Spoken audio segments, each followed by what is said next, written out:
Hi guys, I'm working on a video to carefully address everything today, but I'd like to reiterate the claims being made against me are untrue. The voice number being passed around is not mine. If you're having conversations with whoever answers that number, it's not me.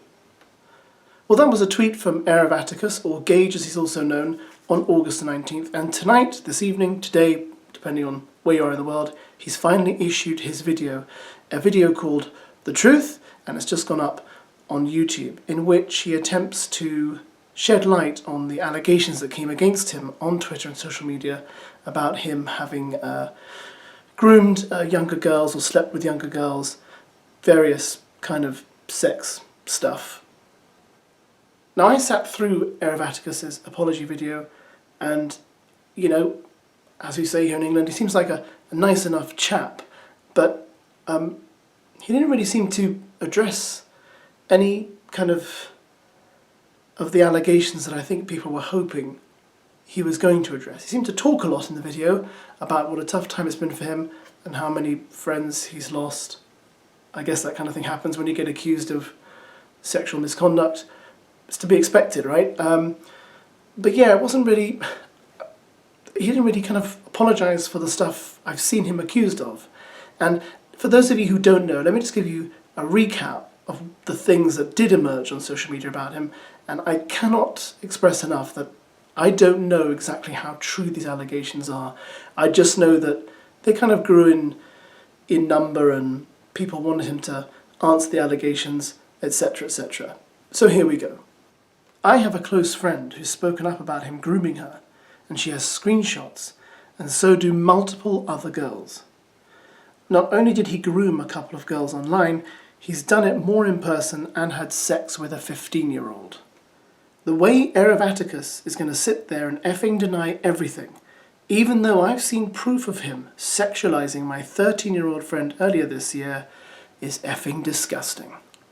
When I was 14 and he was 18, me and him had a thing, and we were sexually involved also, but talked to my friends when we were that young.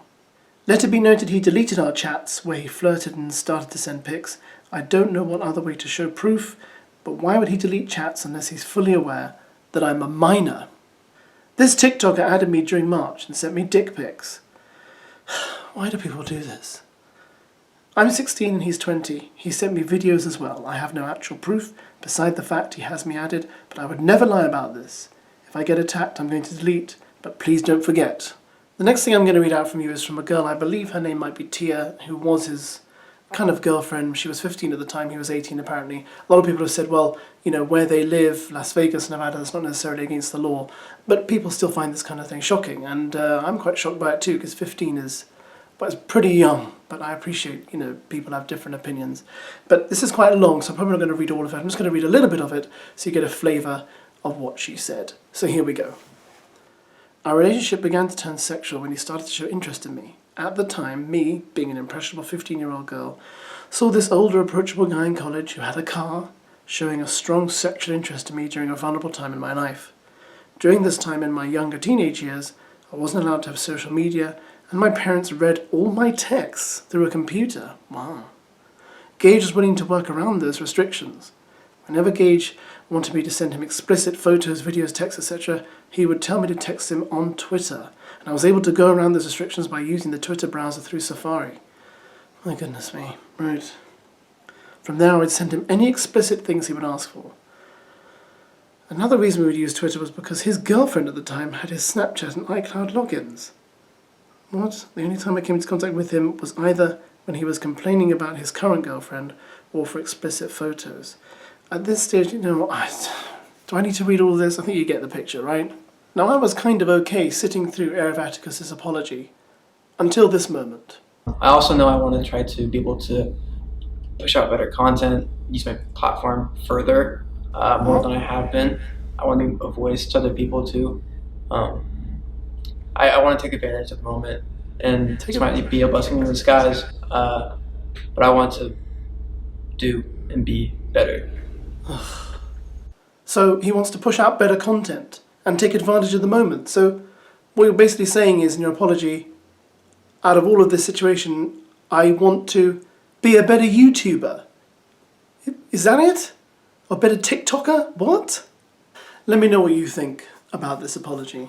I suppose a lot of people are a bit disappointed that he didn't actually mention in his video any of the specific allegations of a sexual nature. And that's perhaps what's concerning most people, because those are the allegations that people are most concerned about. And they have every right to be, because they want to know, is this TikToker I'm watching, is this YouTuber I'm watching a sex offender, a groomer, or can they be trusted?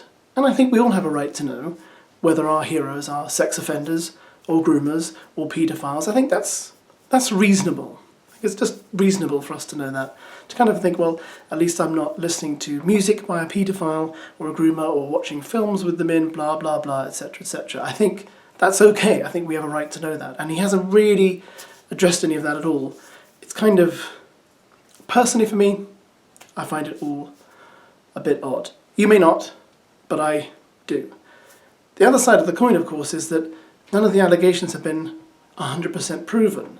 And unlike with the TikTokers Benji and JJ, he hasn't actually admitted to anything. They actually did, but he hasn't. And that is a major difference here. So he could be completely innocent. This could just be, a smear campaign, what have you. I'm not really sure. Maybe you know more than I do.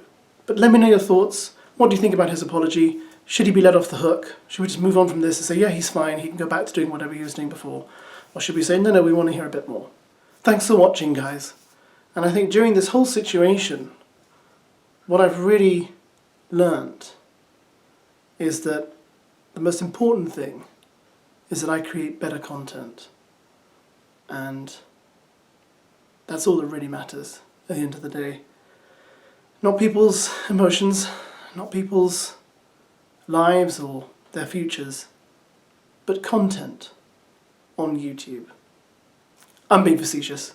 Thanks for watching. Bye.